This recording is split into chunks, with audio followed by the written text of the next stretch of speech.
Good evening, folks. Triple Crown here, coming to you from Vancouver, British Columbia. This is a Round 8 summary of the Global War 1939 series, Operation Sire Blood. This is what's happening at the end of the Allies' Round 8. And all eyes are on Italy right now.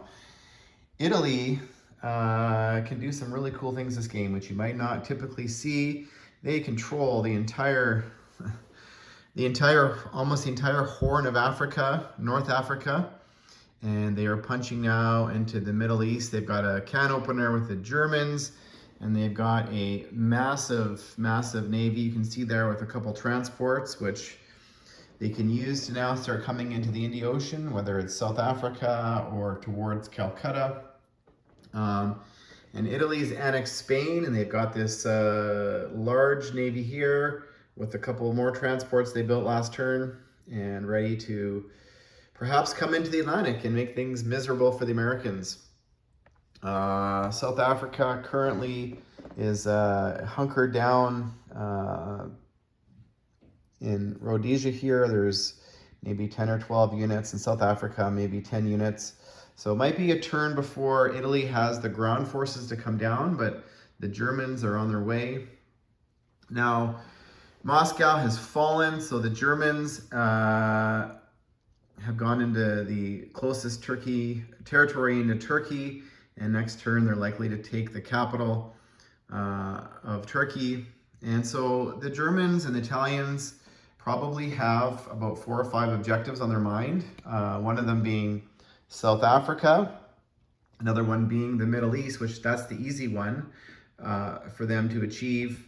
And beyond that, so that's, I guess, 2 of the objectives. A third would be, could these German units here sitting in southern Kazakh, which is two territories away from the pseudo-Russian capital of Novosibirsk, do they head there? There's about 25 units there. Or do they head towards Calcutta?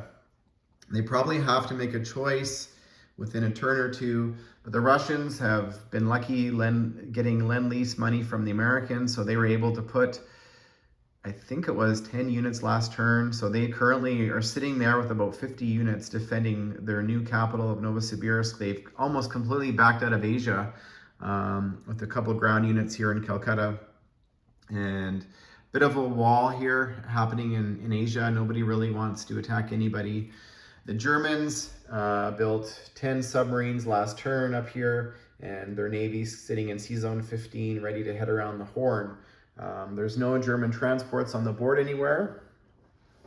Over here in South America, the Americans have completely taken over. There's a British escort carrier there, and a couple more British transports there. America's building a small navy here. They're spending about 60-40, 40% in the Atlantic, 60% in the Pacific.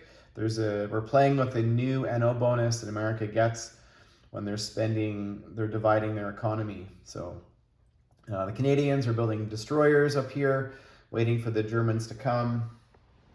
And over here, something strategically very important is this territory here in Ceylon, which is, there's a naval base there. So the damaged, I think, capital ships of the Japanese have gone there to repair, and from there they can go in a multitude of directions, including this territory here, Sea Zone 75, because there's this little area here on the map where they can squeeze through to the one territory here, 2 territories here, and they can squeeze up here and unite their navy again, so their navy will no longer be out of position. And this is a scary navy here. There's 4 battleships, one of those being a Yamato, 8 cruisers, and like 10 destroyers and 6 carriers, and their whole air force sitting here. So when that gets back into the game, or back into position, I'm assuming it's going to head towards the Pacific. That's going to be a scary job for the Americans. The Australians did liberate the Philippines last turn. They just sent a guy up there in a transport just so the Japanese cannot use the naval base in the Philippines. And the Australians also liberated Rabaul, and they've got their, not a small navy, but it's nothing compared to the Japanese navy sitting off the coast of here with 3 Yamatos and an empty carrier.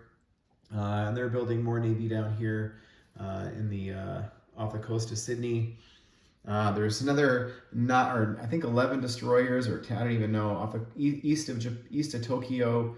Next turn, the CCP left themselves a little bit of a target there. If the Japanese want to attack, they would likely win that battle quite easily, but they would whittle down some of their ground forces. And the KMTs, putting down 6 units a turn, which on the mainland of China, the Japanese are not quite putting down the same. So the battle of attrition in regards to units being placed down is currently being won by between the KMT and the Japanese. The KMT are doing a pretty good job.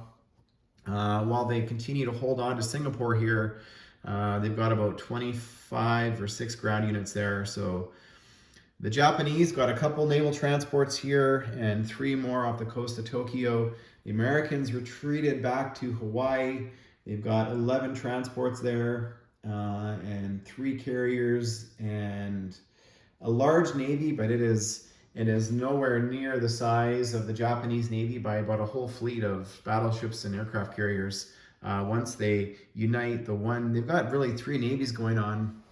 America's got a couple transports here off of Baja. Last turn, they built a carrier, a battleship, a destroyer, and a submarine. So tough times for the Allies ahead as we go into only round 9. I thought it was actually quite a bit later, but it's not. So we'll see how the Allies respond and the Axis responds going into round 9. Thanks for watching, folks.